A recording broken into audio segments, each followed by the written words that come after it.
I see these guys, man, they're jacked. I'm not trying to die when I'm 50, you know? Right. Download the AllStar app. Make your picks for UFC fights, challenge your friends, level up and win prizes. Link in description. Get it now. New York City, man. You're going to be back in New York City to compete, your own stomping ground, so to say. How do you feel about it? It's been a long time coming, man. I've never fought in New York. I was born in Manhattan, not far from MSG. My family's from there. My grandparents grew up, lived in Manhattan. I was raised in Queens. I trained at Henzo's, which is 2 blocks from the Garden, for like 9 years. My grandfather fought there like 4 times. He was a pro boxer. Wow. Really good too. He was 38-3 as a pro. Man, that's a great record. Yeah. I used to shoot heroin in Penn Station, which is below Madison, which is literally underneath Madison Square Garden. Wow. So I mean, it's a pretty big deal for me, man. I used to walk by it every day and say, "Oh, one day I'm gonna fight there," and it's finally here. Yeah, that's incredible, man. From, like you said, shooting heroin in the basement, basically, of Madison Square Garden Uh, and fighting inside Madison Square. yeah, Man, bro. yeah, it's an insane story. Man, having everybody there for you, you know what I mean? Like your family, your friends, does it change a lot for you? Like, does it make it much more special just because they're there I mean, rather than yeah, just being in New York City? it's definitely special. They're usually at most fights, though. A lot of my friends and family, they always come to my fights, so that's normal. But being in my hometown, bro, it's definitely different, and yeah, it means a lot to me. Just like yo, what are you doing, Pacino? It means a lot to me, and I'm very grateful. Did you say Chino? Pacino, like Okay. Al Pacino, Yeah, yeah, okay, okay. he's a Pacino. cool here. um, with Mark Madsen, man. Yeah. Thoughts on him and the skill set that he possesses. He's a competitor. He's a great athlete. He's a silver Olympic medalist. I have a lot more experience than he does, though, fighting. Um, I know I'm more well-rounded. I know I'm a better fighter. Yeah, he has a skill set, nothing I've never seen before. I fought a lot of guys that I think are better than him, and I've beat them. Like I fought Grant Dawson. I did way better against Grant Dawson than he did against Grant Dawson. Um, and I fought a lot of tough guys, man. I fought Leo Santos. I beat him. He's world champion jiu-jitsu guy, great hips, great judo. Um, I just think that I've been around longer, and definitely not overlooking him though. He knows how to compete. He's been doing it his whole life. But I just think stylistically, it's a great fight for me, and I think I'm hungrier. I've been this last year for me has been absolutely insane fight wise, and I'm just like I'm ready to leave it all out there. Yeah, Madsen, he's coming off his first professional loss.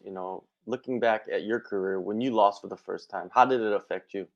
I mean, dude, I lost my first loss was 24 or something like that, or yeah, I was like 24. Yeah, it's a big deal, and like now you got to have that mental like comeback. I think having your first loss in the UFC is way more like monumental career wise. Um, I know what it's like to have my back up against the wall. I know what it's like to be on the coming off of wins, coming off of losses, injuries. Um, so I mean, it's a lot to deal with, like, and so I think that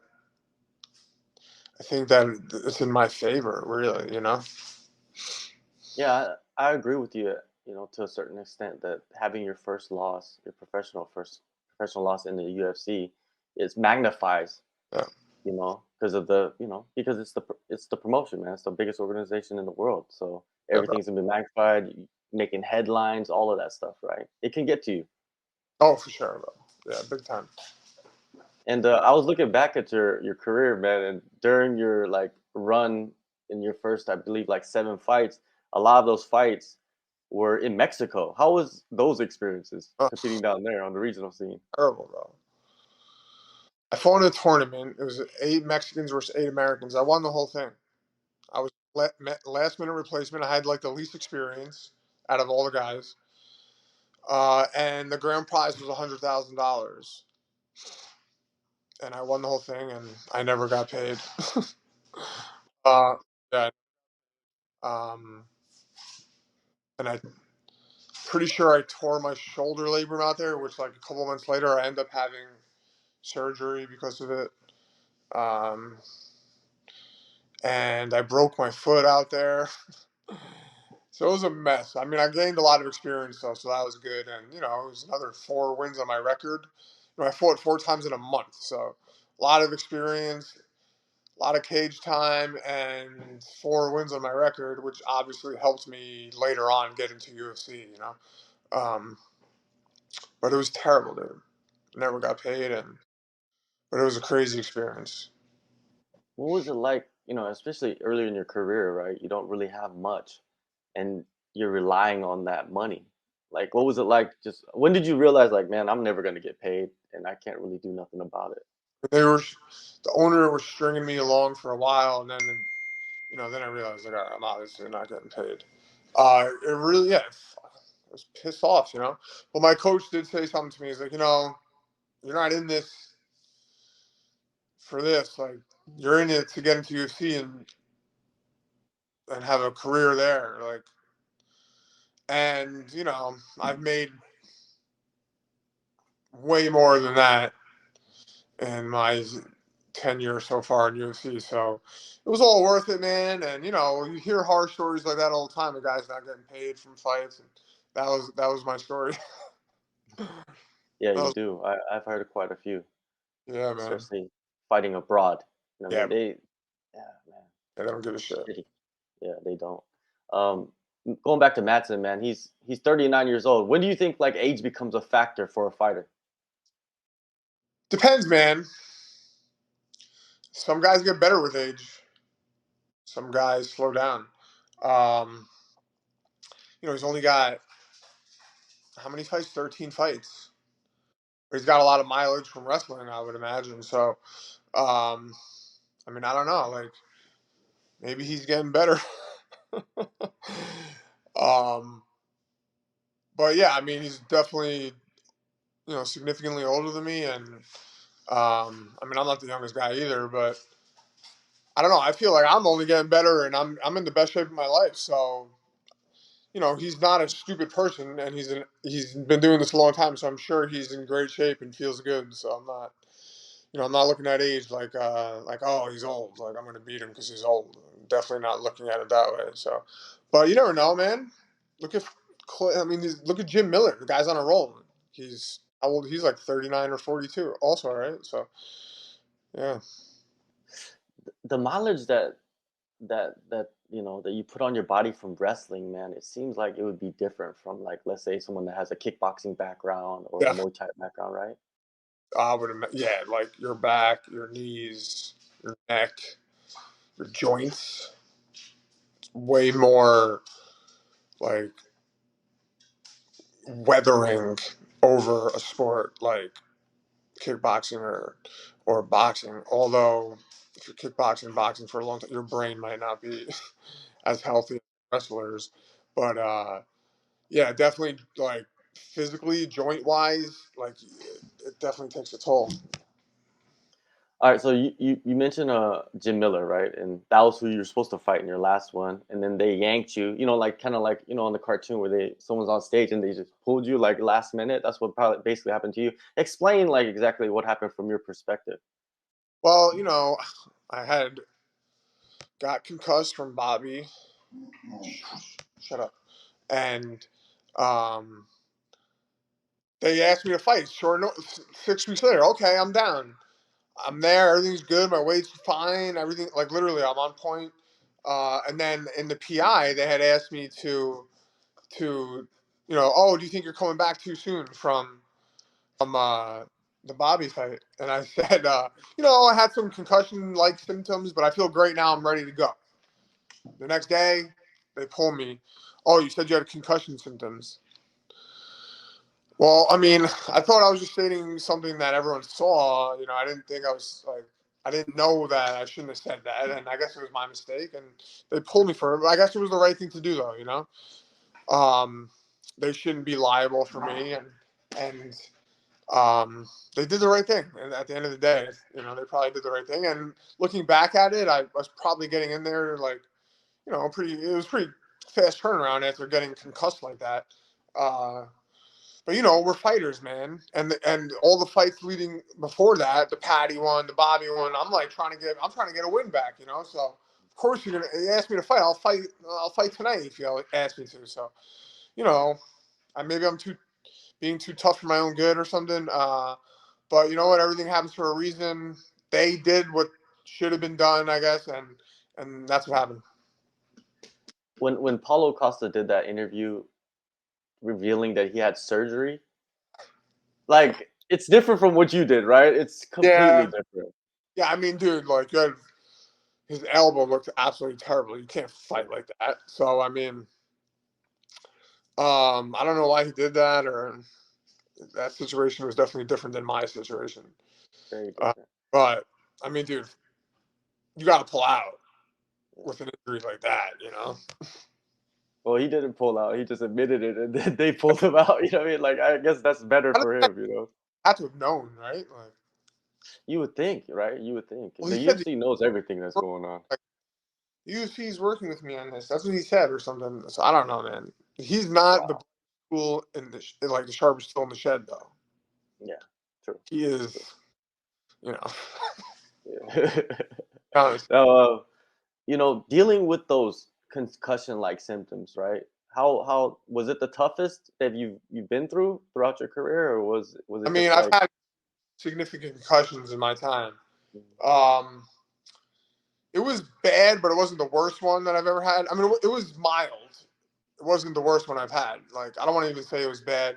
I did have some symptoms, obviously, the days after that, but you can't just have something like that happen to you and then not have any symptoms. Like, obviously, you're going to have some sort of issues, and I did for, a few days, and I'm good. So I did go to a neurologist, and they looked at me. I just had another MRI for this fight. They wanted me to get an MRI, and apparently I don't have any damage or visible damage, so that's good to know. I went to a brain center too, and they were like, "Good, man, you're healthy." So stop it. That's great to hear, man, because your job is to, fight, and you get punched in the head sometimes. Yeah, bro. I mean, if they tell you your brain is good, then damn, that's a good sign. Yeah, they were like, "Man, you're pretty healthy." I'm like, "All right, cool." So training camp, I mean, obviously people are going to ask you like who you've been wrestling with, but that's just part of camp, right? Like, you wrestle every camp. It's not any different, is it? Oh, sure. No, I mean, I love grappling. I'm always gonna wrestle. Wrestling is like, you have to wrestle for this sport, bro. Where we're like the level we're at, you better be wrestling. But yeah, I got like a lot of some of the best wrestlers this country has had. There's this kid Jordan Oliver that's with us. He's in Bellator. He's I don't know, dude. He's got all these accolades, wrestling accolades. One of the best wrestlers our country's seen. We got this kid Mitch McKee. He's a savage. He's like 6-0 or 5-0 right now, but he was a Greco and a freestyle, all national. This, that. I didn't wrestle, so I don't know shit. I just try to learn from them, and I do wrestle a lot though. Like, probably every day I wrestle. Yeah. Wrestling is, I don't want to say the worst part of MMA training, but I think like doing it and watching people do it, I think it is. I think it's the toughest part. That's for sure. Yeah, crazy. So what do you envision for this fight, man? You've had a crazy year, like you said earlier. In your fight career, you want to get that win back. So Like, what do Yeah, you envision for this one? out. I'm gonna get going right away, and I'm gonna wear them out, and I'm hoping to get a finish, and I know my hand will be raised off November 11th. Um, USADA, man. What's your worst story with them? Because it seems like every fighter has some terrible stories. I don't do steroids or cheat, so I never had an issue with them. Jeff Nowitzki's always been great to me. Always, any times I've had to get like a cortisone shot, and I've had to notify them. They've been super simple, super easy to deal with. I did like miss a test once. I forgot to say that I was leaving the state, and they were at the gym, and I'm like, oh yeah, not in Florida, so I got like a failure, but. I'm not a cheater. I never worried about USADA, and I don't do performance enhancing drugs, so that's never anything I have to worry about. You know, It's almost like the fighters were on probation because you don't show up or you don't tell them where it's probation, right? you get like a warning, and then you Yeah. get like warnings, I think, and then you get suspended if you miss three, some shit like that. Yeah. I wonder Yeah, what changes they're gonna have because it's gonna be different, right? Starting next year. I mean, they're saying it's going to be more stringent Hmm. from the email that we all got, but it's the same people that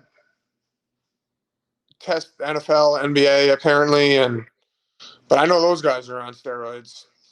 Yeah. They know when they're being tested. They're Yeah. all on performance enhancing drugs. How could you play in the NFL and not be? Um, but I don't care, man. Especially with all the resources too, right? With the I don't money that they make. all the money you have, like Yeah. you have millions of dollars. I don't know, man. I always thought, like, man, I wonder what it'd be like to be on steroids. We I all know do. that are fucking clearly on it. Yeah. Wow, that must be amazing. I'm just over here working hard. Yeah.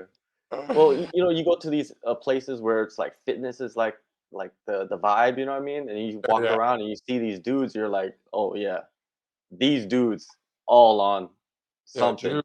Yeah, good for them. Yeah, it's nuts. Like Yeah, regular people I juice like crazy. see these guys, man. They're jacked. I'm not trying to die when I'm 50. You That's know. right.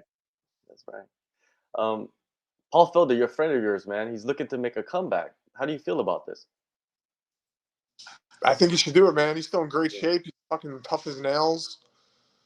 Do it. What the fuck? If you want to fight again, do it. Who cares? All these guys are old and they're fighting and they're doing great. A lot of these older guys are doing great. Why can't Paul Felder? He would do great.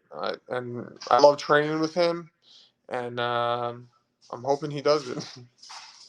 Yeah, me too. I hope he comes back. And man, he's a phenomenal commentator too. Like He's they great. really found a Yeah, gem in him. yeah.